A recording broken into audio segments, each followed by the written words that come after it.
let me talk about another thing.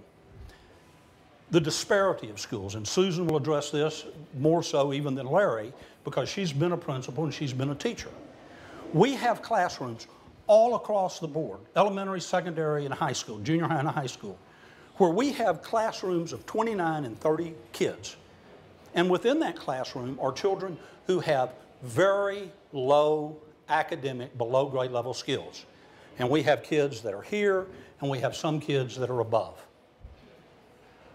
Mr. Superintendent, I want you to report, that's a lawful directive, I want you to report an analysis of the variability, an analysis of the disparity of students sitting in our secondary classrooms. Okay? I want you to quantify the magnitude of the disparity. And this data is here. For instance, here's a grade distribution report from a couple of years ago on Algebra 1, every high school. Do you know that at Katy High School, 183 kids flunked the final exam on Algebra 1? 183 kids. Another 50 made D. But when the semester grades came out, while the failure rate was 19% and still high, it wasn't 30%. Now, what is a more accurate assessment of what's happening in that classroom? An exam or attendance grades or project grades or draw me a picture of Einstein. Okay? What is most important?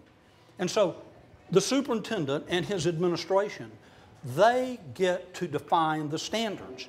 So if you want to bring the center of universe back to the classroom, you have to give lawful directives to the superintendent and compel that person to produce empirical data that says what I am recommending will work according to this standard, and then a year or 2 years later say it did work.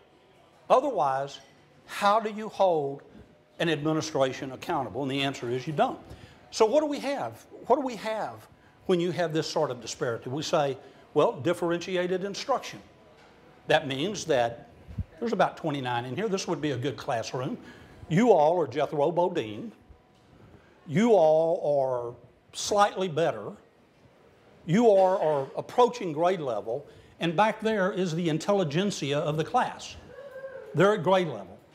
And so as a classroom teacher, I'm supposed to remediate you to some level, undefined. I'm supposed to help you get up to peace. I'm supposed to help you do this. And back there, see you at the end of the year. Okay? That's what we have. That is what we have. And until we create a system where the superintendent doesn't get to spout, we hold these truths to be self-evident, but he has to prove it, we're not going to change anything. So I want a report on grade inflation. It exists.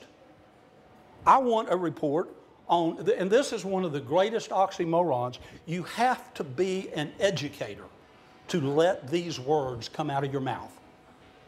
You have to be a curriculum administrator to say that in the class I've described, I want you to differentiate instruction, and at the end of that, I'm going to give you a common assessment. I'm going to give a common assessment to people that I say have varied, disparate academic skills, and then I'm going to give you a common assessment.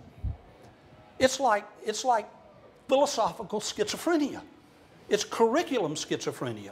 It makes no sense, and yet we tolerate it.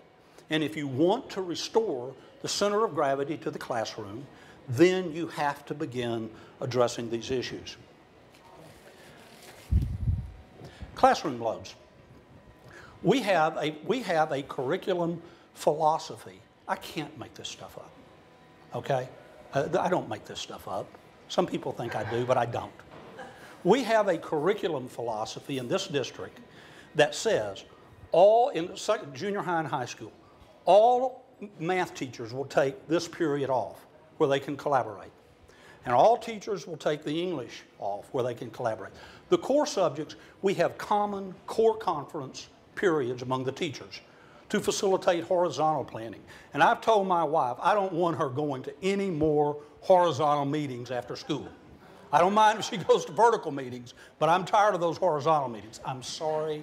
I hope she doesn't see this portion of the tape. But we have a strategy that is reflected in that thing. Now, the question I want as a lawful directive is, dear Mr. Superintendent, I want to see what the course load, the pupil-teacher ratio, would be if we didn't take all the math classrooms out of the cycle for 1 year, for one period.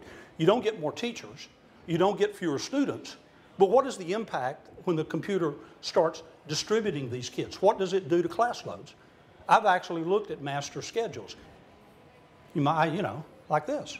And I'm assuming that one of y'all might be a teacher back there, but that's what you have. 29, 17, 15, 18, hut. Okay? That is empirical data. And it is knowable data. Tell me what impact, just on scheduling, that this policy has. And then I want you to do something extraordinary. You have made this decision that has a dramatic impact. It has a domino effect, because if kids can't take English this period, they have to take math this period, and they can't take math this period because they're taking English this period. Just the empirical reality of that decision, and then do something extraordinary. Dear Mr. Superintendent, I want you to produce for me a report, statistically valid, that says, what has this strategy done to improve student academic performance?